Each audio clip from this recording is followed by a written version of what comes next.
ஒரு வயது வந்த ஆண் பபூனின் கோரைப் பற்கள் சிறுத்தையின் பற்களை விட நீளமாக இருக்கும். பபூன்கள் தொடர்பு கொள்ள 30க்கும் மேற்பட்ட குரல்களை பயன்படுத்துகின்றன. அவற்றில் முணுமுணுப்புகள், குரைப்புகள் மற்றும் அலறல்கள் அடங்கும். அவை கொட்டாவி விடுதல், உதடுகளை இடித்தல் மற்றும் தோள்களை அசைத்தல் உள்ளிட்ட ஏராளமான குரலல்லாத சைகைகளையும் பயன்படுத்துகின்றன.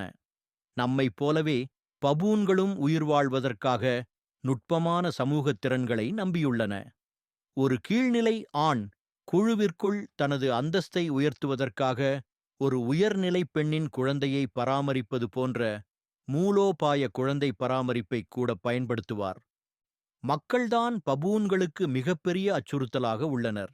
ஏனெனில் அவை பெரும்பாலும் இறைச்சிக்காக வேட்டையாடப்பட்டு கொல்லப்படுகின்றன.